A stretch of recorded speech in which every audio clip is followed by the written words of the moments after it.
Hi there traders and welcome to the Keyzone Traders trade of the month for November. We're going to go and look at a DAX trade that we took all the way back on the 8th of November, and hopefully this will go to show again that if we know the right areas in the market that we need to look to trade from, we don't actually need to wait for reversal patterns. We can, as long as we know where the entry should be, the area that we should be entering the market, we know where our stop should be, we can get some really good trade possibilities. So this was the report that we sent out first thing before the market opened to our Academy members. This was for the DAX, this was pre-market, and we said, as you can see, we've got the main resistance here at 15,260 to 15,285, and that was our trade of the day that we was looking for as well. That was the main trade that we was looking for on the 8th of November. So now let's go and take a look at the charts and see how this played out.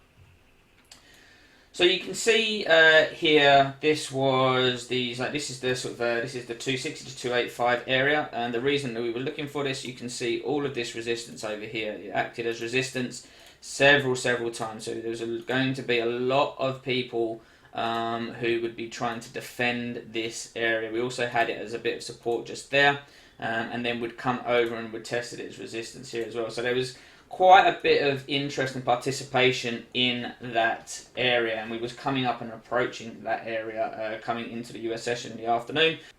So you can see there, hopefully you can see why we had that as quite an important area in the market. It had been support and then it had turned into resistance several times. It had been quite a key area in the market with strong participation previously. So therefore, we was looking for a reaction. We're not sitting there saying that was going to be the top of the market necessarily, but we was just saying that we expected there to be some form of reaction. So what we had then, we had an entry to sell at 15,275, which is inside that zone towards the top, but that was the area that we thought the market would get to.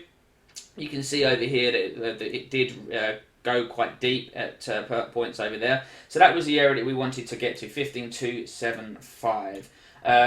We wanted to have a little bit of a wider stop here. So if we just put the coordinates in here, so we had an entry at 275. We had a stop of 30 points. The reason we had 30 points is we wanted to make sure that it had enough room to sort of, go and revisit these sorts of areas of resistance here. There's a few little spikes and wicks there, so we wanted to make sure that we was covered for that. And we're just going for a 1-to-1 target as well on this.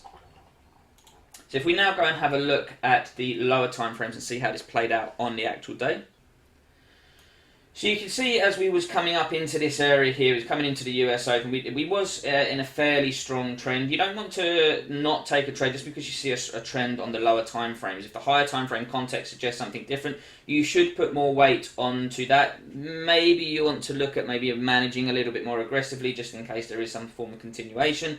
But generally speaking, you should add more weight to the context from the higher time frame. So this wasn't enough to put us off the trade. And as you can see, we're coming into the US session, we moved up into that zone, we got triggered into the trade, and we did start to push a little bit higher, but still stayed relatively within the zone. And then we finally got this really strong bearish momentum candle, and then the market did start to come down and eventually hit our take profit target there. So hopefully this goes to show you don't always have to wait for a reversal pattern to be able to get into the trade.